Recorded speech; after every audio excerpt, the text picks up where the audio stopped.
Howdy, boys, girls, and welcome back to Week 10 of the Carla and Crappy Show. Hi, Carla. Hi. How you doing? How are you? I'm okay. You're all bundled up. It's warm down here. It's actually warmer here than it has been for a few days. I had jury duty today, and when I left the house, I thought dressed as I thought would be appropriate, which included a blazer. And my wife said, "You're really going to regret wearing that later on." And by lunchtime, my wife was totally right. I didn't have it on for the rest of the day.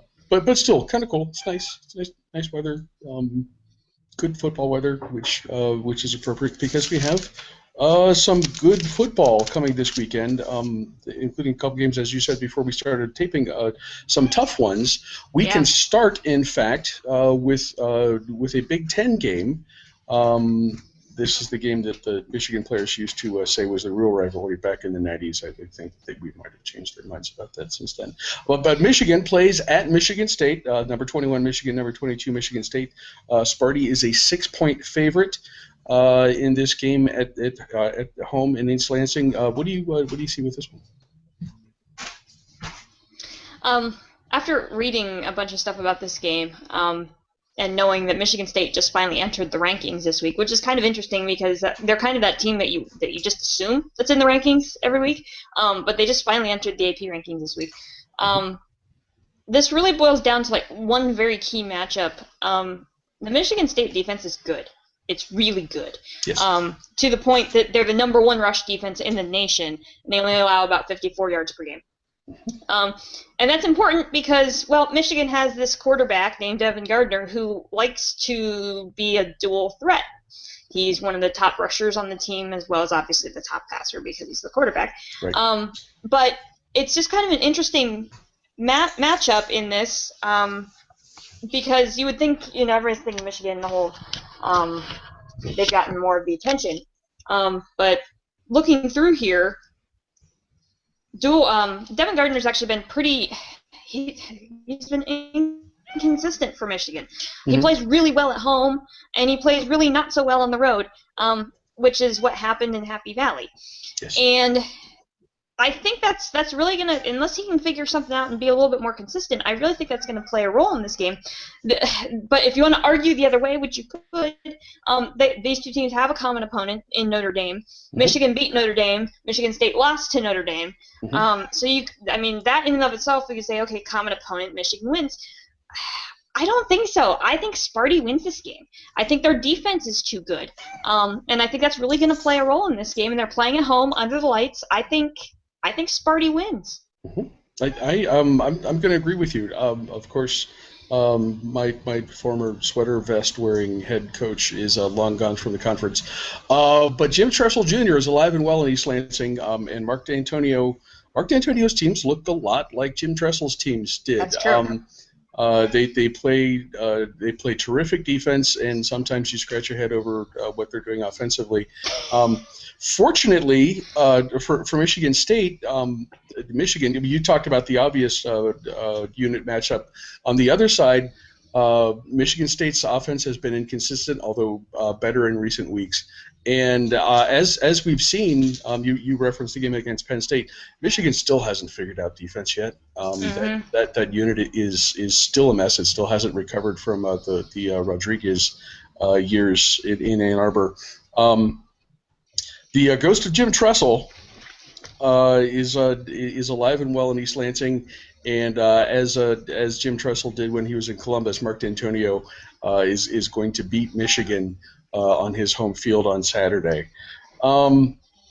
Next up, we have Auburn and Arkansas, and I will admit to having an ulterior motive to wanting to talk about this game. Auburn has come on lately, like in the last month. They are currently ranked number 11. They are an 8.5-point favorite on the road. Carla, I'll let you go first. I'm kind of surprised that they're only 8.5-point favorite. I would think this would be a lot bigger. Yeah. We were just talking about you just mentioned how Michigan State doesn't necessarily have an identity yet, really, and offense. Auburn does. Auburn has a good offense, and that should come as no surprise with Gus Malzahn now at the helm. I mean, that's what he does. And he's found himself a good dual threat quarterback, which at the beginning of the year when everyone said Nick Marshall's going to be the starter and there was kind of a bunch of head scratching and like, wait, who? Really? Because, I mean, Kyle Frazier was supposed to be the savior of this team and lead the team to glory, and then right. all of a sudden Nick Marshall is named the starter, and Frazier says he's going to play safety, and everyone goes, huh? Because this was the quarterback that Malzahn wanted. I mean, yep. he was there, and he courted Frazier. So it was kind of interesting, but, I mean, it shows you that he knows what he's doing because, like you said, Auburn's number 11. Mm-hmm.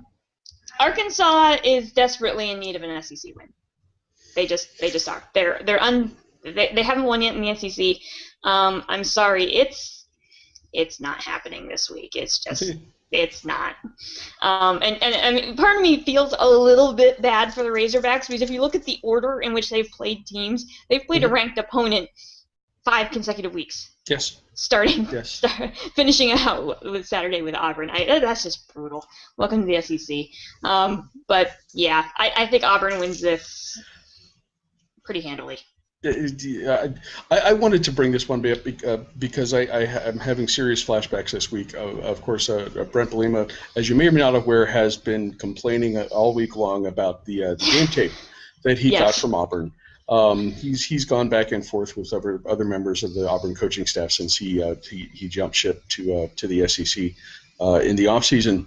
And I'm having flashbacks about this because this is classic. This is classic Bielema tactics. He comes up with garbage like this to motivate his team, to try to justify his approach and what he does, and as was often the case when he was a coach in the Big Ten, it's not going to work.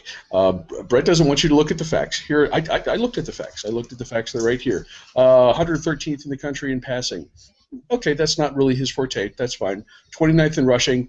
That's the only number on this list that's respectable. Scoring, 107th in the country. Yikes. Scoring defense, 87th in the country. And one more thing that's not so much factually based, but I can't help but point out, minutes after the conclusion of the Wisconsin-Arizona State debacle, Bret's wife tweeted a single-word tweet, #karma. An obvious reference to what had happened with the Badgers on the field that evening. I would like to point out, and this is I don't remember where I read this, but it's not mine, but totally true and interesting to note. Arkansas has not won since that tweet. So I maybe Coach and his family is learning a lesson about what karma is. Arkansas has no chance in hell winning this game, and it's going to be ugly. And if I get to watch it, I'm going to enjoy every second. Next up we have a de facto elimination game in the Big 12. Number 18 Oklahoma State visiting number 15 Texas Tech. The Red Raiders are a 3-point favorite at home, which tells you that. Everyone's sort of scratching their heads over what to do with this one. I admit to being in the same boat. Carla, what do you think? Yeah, make that 3 of us. It's the odds makers, you and me. I don't know what to make of this game either. You look at these two teams on paper, and you wonder how they both each only have 1 loss. Mm-hmm. It's just one of those baffling things. Oklahoma State, who knows who they are on offense? They definitely don't have a passing game. They've been alternating between 2, sometimes 3 quarterbacks all season. They can't find one that they like. And up until last week, they didn't have a run game. But last week they decided that, we can run the ball. And that became their offensive strategy to beat Iowa State. Yeah, it's Iowa State, but, ask Texas about that. Sure. So it worked for them last week. Now, Texas Tech, on the other hand, is one of the worst in turnovers. They've given the ball up 19 times this year. They're not too bad otherwise. They're not too bad otherwise, but they can't hold on to the dang football. So so it's kind of like a what gives in this game. Yes. Is Texas Tech actually going to hold on to the football and win the game, or is Oklahoma State going to finally figure out that maybe we can run against Texas Tech? And who knows? I think you've got to kind of take this for what it's worth. And think that Cliff Kingsbury is going to motivate his team this week because they've lost 4 straight to Oklahoma State. And I think in theory, if they can hold on to the football, Texas Tech is the better team of these two this year because Oklahoma State just never figured out its offense. So I'm going to go Texas Tech in this one, but this could be a wild game. I don't know what network this is on, but gosh, I hope it's on Fox, and gosh, I hope Gus Johnson's on this call. I don't think that's probably going to happen, but I would love nothing more than Gus Johnson to be calling this game. That would be because fun. It's going to be ugly. It's going to be back and forth, probably extremely entertaining. So I'm going to go Texas Tech. I'm as baffled about this as you are. You and I both were looking at the Cowboys as a contender for the conference title. That ain't happening because they have this game and still have a Baylor down the road as well as their the Bedlam game against Oklahoma. This one is tough, and I guess I would lean towards Texas Tech simply because they're playing at home. And I think because they have had fewer problems, sort of with being who they are. You mentioned this with Oklahoma State, and that's of these two teams. That's the real mystery. Texas Tech. Certainly, you don't know what to make of the turnovers, but Texas Tech is what it is. They are largely what they have been with Kingsbury, and I'm going to give them the edge here in this game at home. We wrap up with certainly the most overhyped game of the week. ABC is playing Miami at Florida State. It's number 7 Miami against number 3 Florida State. As the renewal of the rivalry games of the 80s and 90s. Florida State is a 22-point favorite. Carla, are you as skeptical about this one as I am? Absolutely. I don't think there's any question about this. The fact that Florida State is a 22-point favorite should tell you everything you need to know in this game. Now, it's not to totally scoff at Miami entirely. No. Miami beat Florida, which at the time didn't make sense. When that game happened, we were all kind of like, whoa, what happened here? Florida must have had an off week. And yes, that is true. Florida didn't play their best game that week, but Miami played a good game, and they beat a ranked opponent. Could that happen again this time? In theory, it could. I don't see it. And the fact that Florida State's playing this game at home, too, is just kind of going to blow this away. But, the easiest thing to look at here is Miami's last 2 games. They've had to come back from fourth-quarter deficits against Wake Forest and North Carolina. I'm not sure I need to break this down any further than that, really. And Florida State, we all knew Jameis Winston was going to be good. I don't think anybody really knew that he was going to be this good. And yes, this is kind of his signature defining moment. He needs to go out there. They need to win this game by 22 points. They really do, for him to live up to the hype. But yeah, I don't see this one being. I'm gonna watch Texas Tech and Oklahoma State before I'm gonna watch this game. I see this being a steamroll for the Seminoles. That's probably the smart move. I was looking at Miami's results so far, and you mentioned the last 2 games, and I thought, wow, this were basketball season. That would be killer. Come from behind tight wins against Wake Forest and UNC, but it's not. It's not season. Miami is undefeated, but probably overranked at number 7. And as we saw with the Clemson game a couple weeks ago, Florida State is the real deal, and this game is going to be ugly.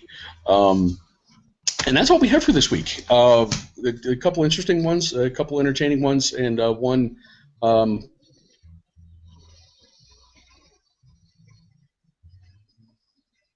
Enjoy it for that reason alone. Carla, enjoy the football this weekend. I will. You too. It's going to be entertaining, even if there's not really a signature this week. They're trying to make Florida State Miami the signature game, but everybody watch Ohio State and Purdue, because Ohio State hasn't won in West Lafayette since 2007, and I'm going to be a mess.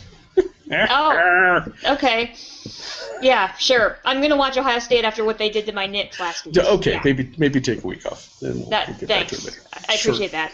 I still hurt. I'm trying to be nice.